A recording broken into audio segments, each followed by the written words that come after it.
오늘 말씀은 마태복음 25장 1절부터 13절까지 말씀입니다. 제가 읽도록 하겠습니다. 그때의 천국은 마치 등을 들고 신랑을 맞으러 나간 열처녀와 같다 하리니 그 중에 5은 미련하고 5은 슬기 있는 자라. 미련한 자들은 등을 가지되 기름을 가지지 아니하고 슬기 있는 자들은 그릇에 기름을 담아 등과 함께 가져갔더니 신랑이 더디오므로 다 졸며 잘세. 밤중에 소리가 나되 보라 신랑이로다 맞으러 나오라 하매 이에 처녀들이 다 일어나 등을 준비할세. 미련한 자들이 슬기 있는 자들에게 이르되 우리 등불이 꺼져가니 너희 기름을 좀 나눠달라 하거늘 슬기 있는 자들이 대답하여 이르되 우리와 너희가 쓰기에 다 부족할까 하노니 차라리 파는 자들에게 가서 너희 쓸 것을 사라 하니 그들이 사러 간 사이에 신랑이 오므로 준비하였던 자들은 함께 혼인잔치에 들어가고 문은 닫힌지라. 그 후에 남은 처녀들이 와서 이르되 주여 주여 우리에게 열어주소서. 대답하되 이르되 진실로 너에게 이르노니 내가 너희를 알지 못하노라 하였느니라. 그런즉 깨어있으라. 너희는 그날과 그때를 알지 못하느니라. 아멘. 우리가 계속해서 말씀을 통해서 말세 때에 이루어질 징조 그리고 환난의 내용에 대해서 함께 살펴보고 있는 중입니다. 그러나 그 가운데 가장 중요한 사실은 언제 심판의 날이 이루어질지 모르기 때문에 성경에서는 늘 깨어 있으라 라고 우리에게 말씀하고 있는 것이며, 깨어 있지 않는다면, 잠을 잔다면 결코 그 날에 함께 영원한 하늘나라에 갈 수 없다는 사실을 우리에게 말씀하고 있습니다. 그러면서 이제 특별히 마태복음 25장에서는 세 가지 비유를 통해서 천국에 들어갈 자 그리고 천국에 들어가지 못할 자에 대해서 설명을 해주고 있는데, 그것이 오늘 열 처녀의 비유를 통해서 말씀하시는 첫 번째 비유의 내용입니다. 먼저 본문 1절을 보면 그때의 천국은 마치 등을 들고 신랑을 맞으러 나간 열 처녀와 같다라고 말씀하고 있습니다. 이 열 처녀는 결혼식의 들러리로서 신랑이 신부의 집에 오기만을 기다리다가 그 신랑이 오면 등불을 들고 신랑을 신부의 방까지 불을 비추어서 인도하는 그 역할을 했는데, 이라는 것이 유대인들의 결혼 관습이었습니다. 주로 저녁에 이루어지기 때문에 등불을 들고 기다렸던 것입니다. 그런데 2절에 보면 그 10명의 처녀 중에 5은 미련하고 5은 슬기 있다라고 말씀하고 있습니다. 그 이유를 3절과 4절에서 설명해 주고 있는데, 왜냐하면 미련한 자들은 등만 가지고 기름을 따로 준비하지 아니하였기 때문이고, 슬기 있는 자들은 등과 함께 기름을 그릇에 담아 준비하였기 때문에 미련한 자와 슬기 있는 자로 나눠진다라고 말씀합니다. 그 당시 신랑은 결혼 지참금 문제라든지 결혼 약정서 등 여러 가지 문제를 다 해결해야만 신부의 집으로 들어갈 수 있었기 때문에 이러한 문제를 다 해결하기까지 얼마의 시간이 걸릴지 정해져 있지 않기 때문에 그 신랑이 올 때까지 기다렸던 것입니다.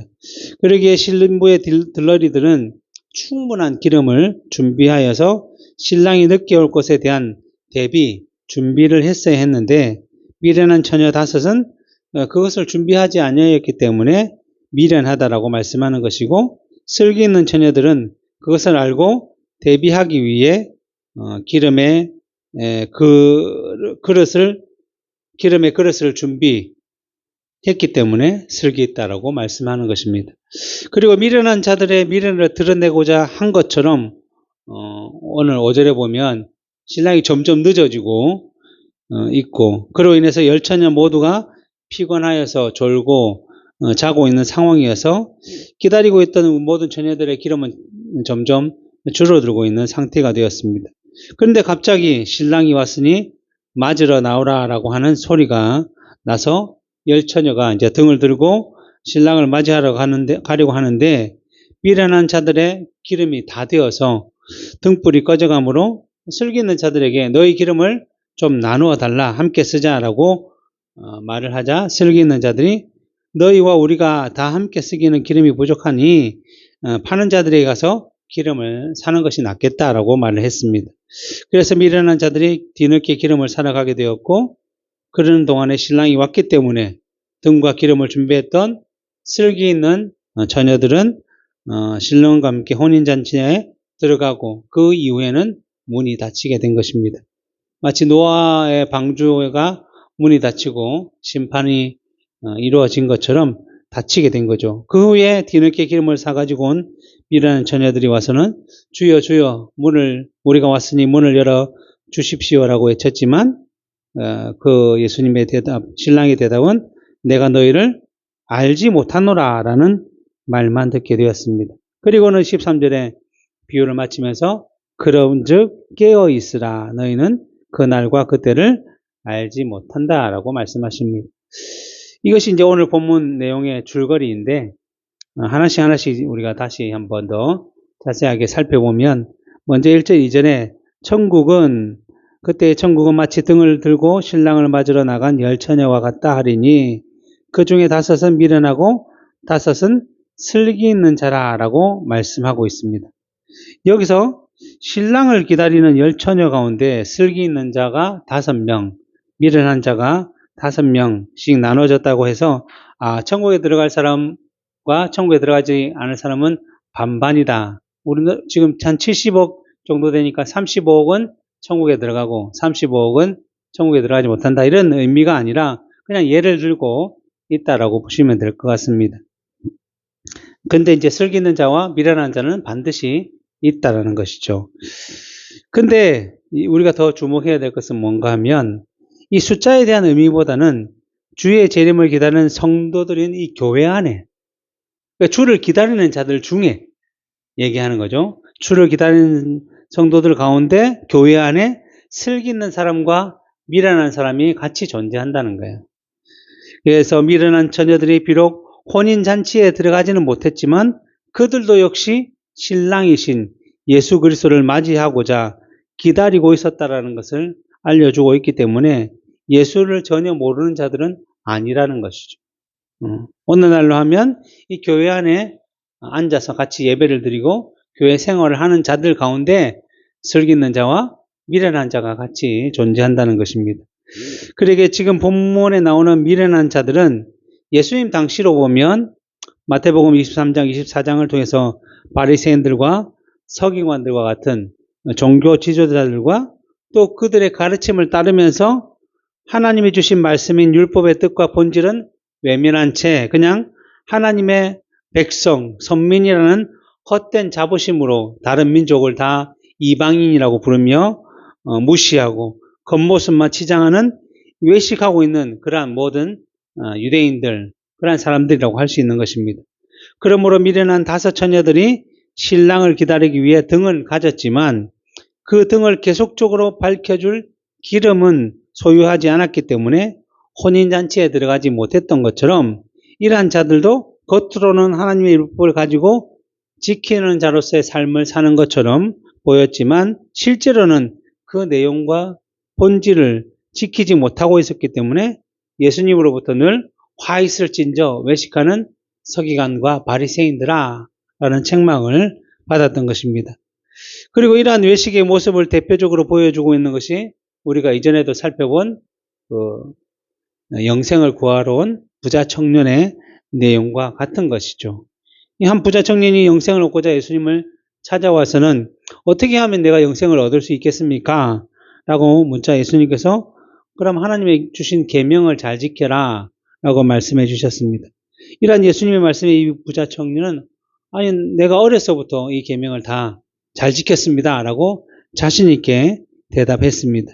그때 예수님께서 청년에게 말씀하시기를 그렇다면 내가 한 가지 온전하기 위해서 부족한 것이 있는데 너가 지금 재물이 많은데 그 재물을 가난한 사람들에게 나눠주고 나를 따르면 영생도 있고 또 하늘의 보화가 너에게 주어질 것이다 라고 말씀하시자 이 청년이 그 말을 듣고 자기의 재물을 나눠줄 수가 없기 때문에 근심하며 돌아갔다. 영생보다 재물을 더 소중히 여겼다라는 사실을 보여주고 있습니다.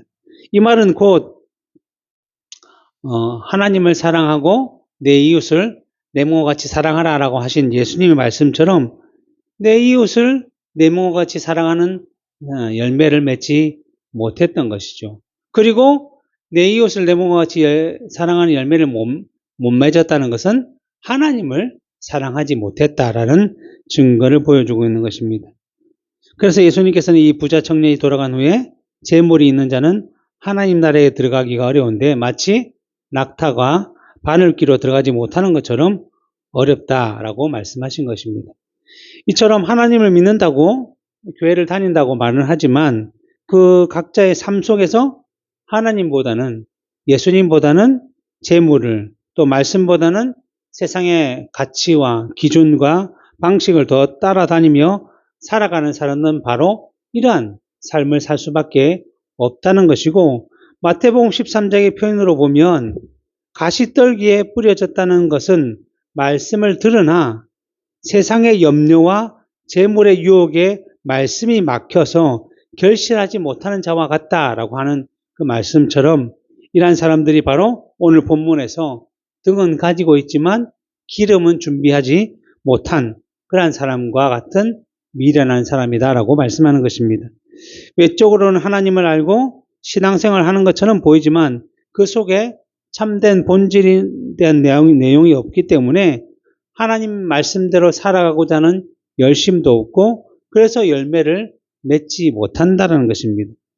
우리가 잘 알고 있는 이스라엘의 첫 번째 왕 사울, 하나님의 백성을 다스리는 왕으로 부르심을 받았지만 그 왕으로서 하나님의 말씀을 듣고자 하기보다는 사람들의 마음을 더 그들의 환심을 더 사기 위해 하나님의 명령에 불순종하여 버림을 받게 되었고 예수님의 12제자 중에 하나로 부름을 받았지만 그 속에서 예수님의 말씀보다는 재물에 대한 욕심이 더 많아서 메시아이신 예수님을 제사장들에게 은30에 팔아버린 가룟 유다도 이와 같은 자들이라고 할 수 있고 그리고 사도바울과 같이 복음을 전하는 일에 함께 따라다녔지만 그 일보다는 세상을 더 사랑하여서 세상으로 가버린 데마와 같은 자들이 바로 이러한 자들이라고 할 수 있습니다.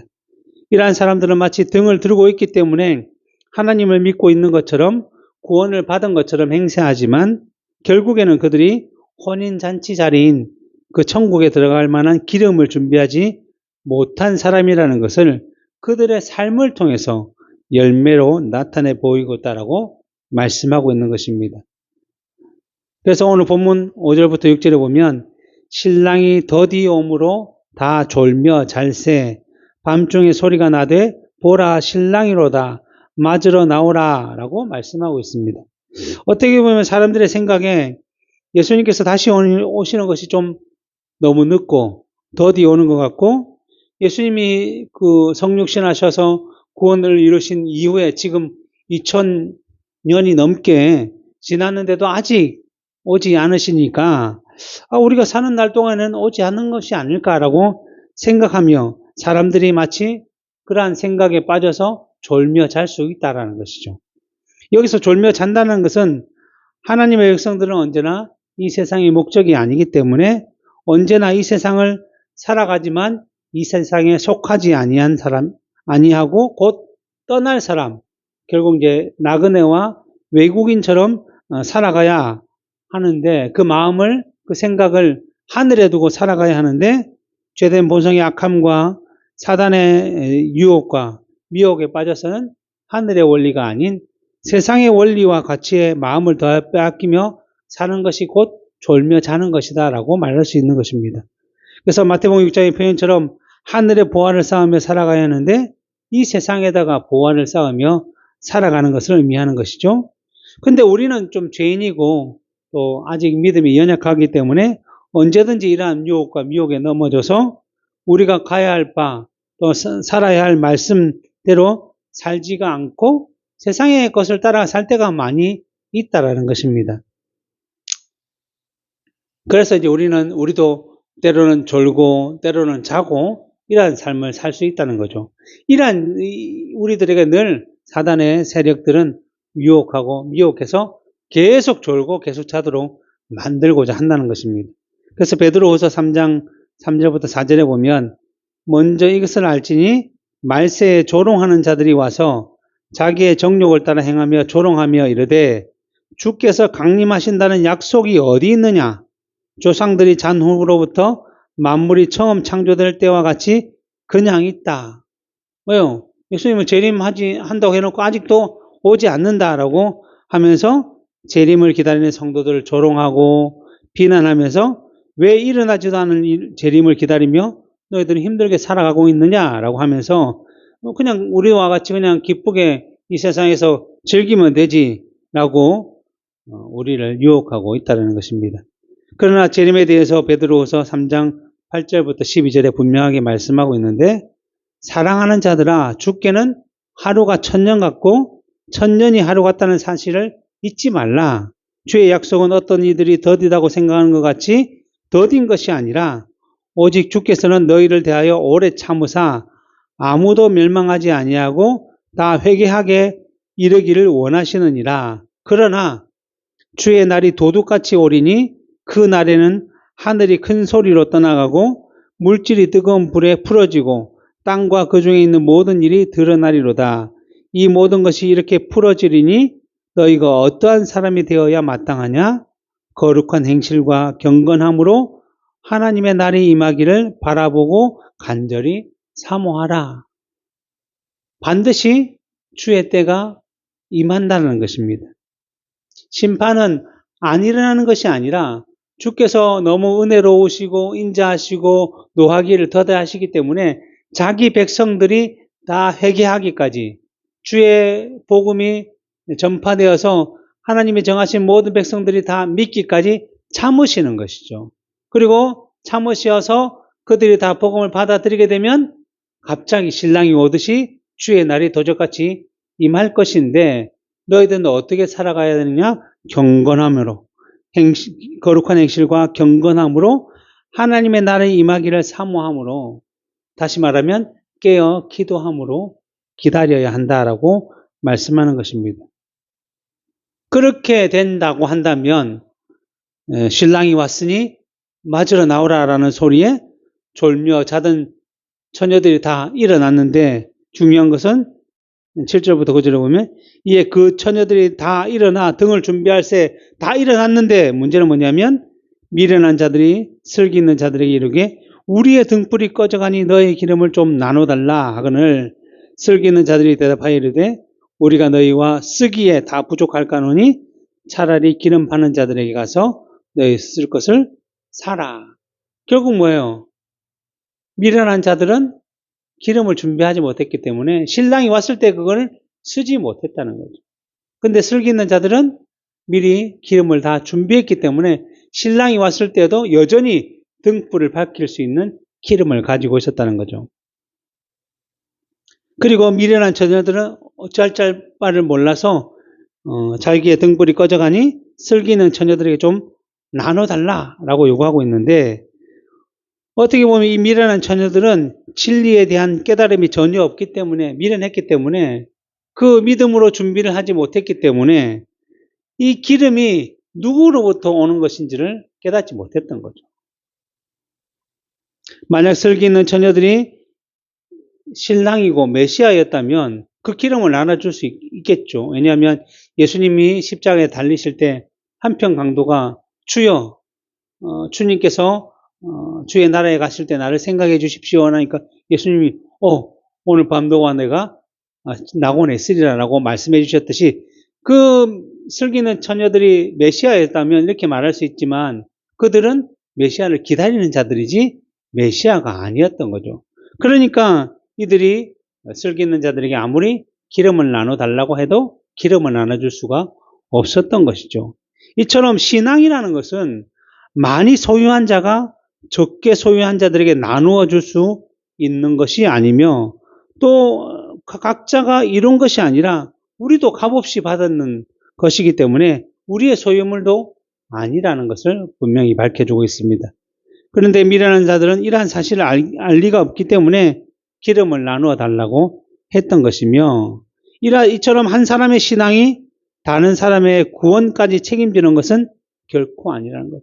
부모가 신앙이 좋다고 해서 자녀가 구원을 받을 수 있다는 것은 결코 아니라는 것입니다. 이전에 섬기던 어떤 교회 예전도에서 함께 기도원을 갔는데, 거기에서 휴식 시간에 한 분 성도님이 재미있는 얘기를 해주셨는데, 하나님께는 아들과 딸만 있지 손자 손녀가 없다라고 얘기를 하고 했다는 겁니다. 왜냐하면 할아버지 할머니도 기도할 때 하나님을 아버지라고 부르고, 아빠 엄마도 기도할 때 하나님을 아버지라고 부르고, 그리고 손자 손녀들도 기도할 때 하나님을 아버지라고 부르기 때문에 하나님께는 손자 손녀가 없다라는 것입니다. 어떻게 보면 이 얘기가 좀 우스운 얘기로 들리겠지만 실제로는 아주 중요한 내용을 담고 있어요. 왜냐하면 그것은 믿는 사람 모두가 하나님을 아버지라고 부르고 있다는 것은 신앙은 결코 혈통, 후손을 따라 이루어지지 않는다는 것을 보여주는 거죠. 하나님은 언제나 우리의 아버지시죠. 우리의 후손들이 하나님을 여전히 아버지라고 부르는 것은 우리와 혈통이 이어져 있지 않고 하나님과 그 사람과의 개인의 문제다라고 분명히 가르쳐주고 있는 것입니다.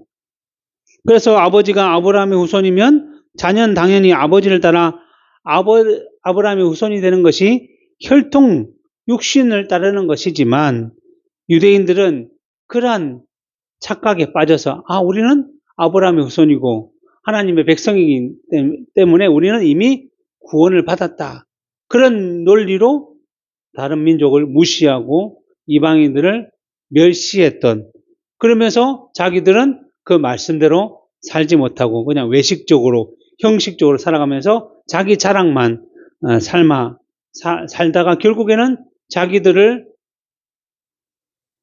구원하러 온 메시아를, 예수님을 십자가에 못 박는 그러한 결과를 초래했던 것입니다. 그러기에 신앙, 믿음이라는 것은 이 세상의 혈통과 방식으로 이어져 가는 것이 아니라 누구나 아버지 하나님을 예수 그리스도 안에서 예수 그리스도를 영접하여 거듭난 상태로 믿지 아니하면 그 집안이 3대를 이어오고 4대를 이어오는 기독교 집안이라 할지라도, 그곳에 태어난다 할지라도, 그 집안 사람이 모두가 목사고 사모고 장로고 할지라도 그 사람이 믿지 아니하면 결코 구원을 받을 수 없다라는 것입니다. 신앙은 언제나 1대1, 즉 하나님 아버지와 자녀된 사람들과의 문제지 그 가운데 어떠한 사람도 영향을 줄 수가 없다는 것입니다. 그러기에 슬기 있는 자녀들이 미련한 자녀들에게 우리는 기름을 나눠줄 수가 없으니, 신앙을 나눠줄 수 없으니 기름 파는 자들에게 가서 살아라고 분명하게 말씀하고 있는 것입니다. 그래서 로마 가톨릭은 이러한 것들에 대한 오해로 신학적으로 잘못 해석해서 신앙을 나누어 줄 수 있다라고, 왜냐하면 로마 가톨릭의 신학은 공로주의 사상이기 때문에, 공로주의라는 것은 개인의 수고와 열심과 노력으로 무엇을 쌓는다는 거죠. 그래서 그들의 주장하는 바는 믿음을 100가지 쌓으면, 1부터 시작해서 100가지 쌓으면 구원에 이를 수 있다고 생각합니다. 근데 어떤 사람은 정말 자기들 볼 때 열심히 성인들처럼 노력했기 때문에 100뿐만 아니라 120도 되고 150도 될 수 있다고 생각하죠. 그러면 100만 있으면 구원받을 수 있으니까 나머지 20, 나머지 50을 다른 사람들에게 나누어 줄 수 있다고 생각합니다. 그래서 그 성인들에게 좀 나눠달라고 기도하면 그 믿음들이 자기들한테 돌아오게 된다는 잉여 믿음, 잉여 공로, 이러한 주장을 했던 것이고, 그러한 주장을 뒷받침하기 위해서 연옥을 만들었죠. 우리는 이 세상에서 죽으면 지옥 아니면 천국으로 가는데 로마 가톨릭은 그 중간에 연옥이 있다는 거예요. 왜 연옥을 만들었냐면 1부터 100까지 채우지 못한 사람이 있을 거잖아요. 그럼 20을 채웠던 30을 채웠던 이 사람들은 바로 천국에 갈 수가 없기 때문에 이 연옥이라는 곳에 가서 정말 힘들게 다시 훈련을 받고 다시 열심히 노력해서 여기서 100을 채워서 다시 천국에 간다라는 논리가 있는 거죠. 그래서 이 천국에 바로 가지 못한 사람들을 위해서 성인들에게 그 믿음을 나눠 달라고 기도하기도 하고, 때로는 더 심각하게 하면 면죄부를 팔아서 너희들이 지금 죄를 면할 수 있는, 죄에 대한 벌을 면할 수 있는 그 면죄부를 돈을 주고 사게 되면, 여기 있는 사람이 20인데 80을 돈을 주고 사면, 예를 들면 8천만을 낸다든지 뭐 8억을 낸다든지 돈을 주고 사게 되면, 이 사람은 20에다가 80을 더하니까 100이 되니까 바로 천국에 간다라고 논리를 폈고, 그것뿐만 아니라 연옥에 있다라고 생각되는 자기의 가족들, 아버지들, 할아버지는 그 사람을 위해서도 돈을 내면 그 사람이 연옥에서 바로 천국으로 간다 라는 이러한 엉터리 논리를 펴서 사람들을 유혹하고, 그 돈을 모아서 자기들이 착취를 하고 또 뭐 교회를 크게 짓고 이러한 일들을 했다는 거죠. 이 모든 것이 다 개인의 공로를 주장함으로 말미암아, 믿음에 대한 잘못된 해석을 함으로 말미암아 되었는데, 오늘 슬기로운 처녀가 우리는 기름을 나눠줄 수가 없다. 사람은 결코 기름을 나눠줄 수 있는 존재가 아니라 이 기름은 예수 그리스도로 말미암아 성령께서 주시는 것이기 때문에 우리는 그것을 분명히 기억해야 될 것이고, 그렇다면 아버지의 믿음, 할아버지의 믿음, 우리 가문의 믿음에 기대어서 우리가 살아가는 자들이 아니라 우리 각자가 하나님과 예수님과 1대1 관계에서 더욱더 믿음을 쌓아가야 한다는 사실을 기억해야 할 것입니다. 그러고 나서 11절 12절에 보면, 이후에 미련한 처녀들이 와서 이제 기름을 어디서 사가지고 와서 혼인잔치의 문을 열어달라고 간청하고 있는 모습과, 그러한 미련한 처녀들을 알지 못한다, 너희들은 이제 내 백성이 아니다 라는 이 단호한 메시지를 듣게 된 것입니다. 어떻게 보면 이것은 마태복음 7장의 내용과 좀 비슷하다고 볼 수 있는데, 7장 21절부터 23절에 보면, 나더러 주여 주여 하는 자마다 천국에 들어갈 것이 아니요. 주여 주여 하는 자는 교회 다니면 주님 주님을 주님으로 부르지만 그 사람들이 모두 다 교회 천국에 들어가는 것이 아니라, 왜냐하면 다만 하늘에 계신 내 아버지의 뜻대로 행하는 자라야 들어가리라. 이 땅을 살아가면서 하나님의 뜻대로 살아가는 자들이 천국에 들어가는 것이지, 그냥 단지 교회를 다니고 입으로만 예수님을 부른다고 해서 구원을 받는 것은 아니라는 거죠.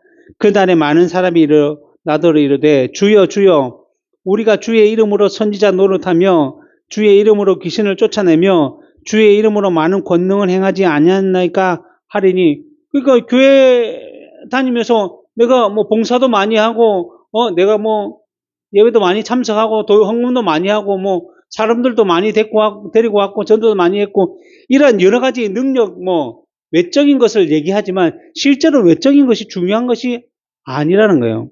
그때 내가 그들에게 밝혀 말하되 내가 너희를 도무지 알지 못하니 불법을 행하는 자들아 내게서 떠나가라.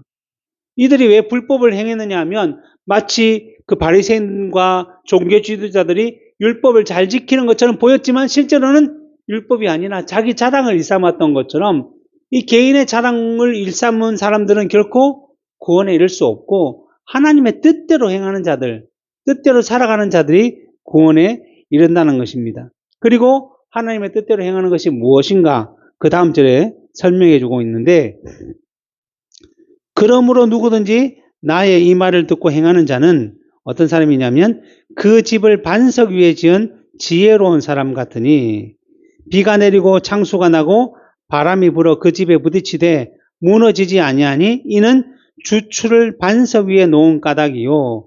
나의 이 말을 듣고 행하지 아니하는 자는 그 집을 모래 위에 지은 어리석은 사람 같으니, 비가 내리고 창수가 나고 바람이 불어 그 집에 부딪힘에 무너져 그 무너짐이 심하다. 여기도 뭐요? 지혜로운 사람, 어리석은 사람, 우리는 슬기로운 사람, 미련한 사람처럼 나와 있죠. 왜 어떤 사람이 지혜로운 사람이냐 하면 그 집의 주추를 어디에요? 반석 위에 세운다. 근데 어떤 사람이 미련하고 어리석은 사람이냐면 그 주추를 모래 위에 세운 사람입니다. 여기서 반석은 누굴까요? 예수 그리스도 위에 집을 지은 사람은 어떤 사람이냐면 비가 오고 창수가 나고, 마찬가지로 그 슬기로운 처녀가 미련한 처녀가 같이 졸며 자며 여러 가지 어려움과 고난, 우리가 이 땅을 살아가면서 믿는 자들로서 여러 가지 고난을 당할 수 있잖아요.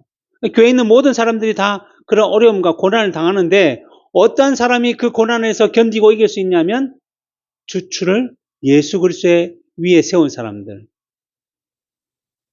그런데 모래 위에 세우면 어떻게 되죠? 비가 오고 바람이 불면 모래가 이렇게 무너져 가듯이 무너져 갈 수밖에 없다라는 것입니다. 마찬가지로 우리들도 미련한 자들과 마찬가지로 신랑을 기다리며 잠이 졸 수도 있습니다. 이 세상을 살아가면서 여러 가지 바람과 창수와 같은 어려움과 고난이 우리의 인생 가운데 있을 것이고, 그래서 하나님의 말씀만 믿고 살아가는 것이 아니라 때로는 세상 일에 바빠서 세상 일이 힘들어서 하나님을 생각하지 못할 때도 있고 세상만 바라보며 살아가는 일도 있을 것이지만, 그러한 가운데서도 우리가 결코 무너지지 아니하고 쓰러지지 아니하고 이 믿음의 길을 계속 갈 수 있었던 이유는 우리의 주추가, 우리의 믿음이 예수 그리스도로부터 온다는 사실을 기억하며 그 뜻대로 살아가고자 했기 때문이라는 것입니다. 우리는 이미 하나님께서 주신 지혜로 슬기 있는 자들로서 이 믿음의 인생을 살아가고 있기 때문에 믿음의 길에서 때로는 실패하고 넘어지는 것처럼 졸며 자는 시간들이 있겠지만 다시 깨어서 기름을 준비한 상태로 천국을 소망하며 신랑을 기다리며 이 땅을 살아가고 있다는 것입니다. 말씀대로 살아가는 것이 바로 하나님의 뜻대로 살아가는 것이 바로 이러한 상태이며, 이것이 하나님의 택한 백성인 우리들에게 주신 은혜라는 것입니다. 계속적으로 우리를 깨닫게 하시고 우리가 들었던 말씀들이 기억나게 하시고 그 말씀이 기억날 때마다 또 그대로 살아가고자 하는 그러한 은혜를 하나님께서 우리 택한 백성들에게 부어주셨기 때문에 우리는 우리의 기름은 끊어지지 아니하고 계속적으로 탈 수 있다는 것입니다. 그런데 사단은 이러한 우리를 계속적으로 유혹합니다. 야, 그렇게 해서 너 구원받겠어? 그렇게 해서 너가 어떻게 천국 하나님의 백성이라고 할 수 있겠어? 라고 계속 우리를 실패와 좌절과 낙심 가운데서 일어나지 못하도록 만들고 있다는 것이죠. 근데 그럴 때마다 우리는 다시금 우리의 마음을 새롭게 하고 우리의 죄를 회개하고 하나님께 용서를 구하며 다시 일어나서 우리의 신랑이신 예수 그리스도를 맞이할 준비를 해야 한다는 거죠. 그래서 마태복음 25장 13절, 오늘 본문 13절처럼 항상 깨어 있어야 된다. 깨어서 준비한 자로서의 삶을 살아가야 한다라는 것입니다. 이처럼 예수 그리스도의 재림은 모든 믿는 자들에게는 승리의 날인 것이며 믿지 않는 자들과 사단과 악한 세력들에게는 저주와 심판과 멸망의 날이 될 것입니다. 그러기에 그 날이 이르기 전에 사단은 어찌든지 우리 믿는 자들을 유혹하고 핍박하고 미혹하여서 속여서 죄의 종으로 세상의 노예로 삼기 위해 온갖 방법을 사용할 것입니다. 그때마다 우리는 우리의 자신을 돌아보며 내가 과연 하나님의 말씀대로 살아가고자 하고 있는지 아니면 그냥 세상의 흐름과 세상의 방식을 따라 살아가고 있는지를 우리가 점검해야 될 것이고, 그래서 우리의 길이 잘못되었다고 한다면 다시금 돌이킬 수 있는 그러한 은혜를 위해서 늘 기도하며 깨어 있어야 할 것입니다. 그래서 그러한 삶을 살아간다면 마태복음 24장 13절에서 끝까지 견디는 자는 구원을 얻으리라 라고 하신 말씀처럼 하나님께서 주신 은혜로 견디고 인내하게 되어서 정말 우리의 신랑이신 예수님과 함께 그 하나님의 나라 혼인잔치에 들어가는 놀라운 영광을 누리게 될 것입니다. 기도하겠습니다.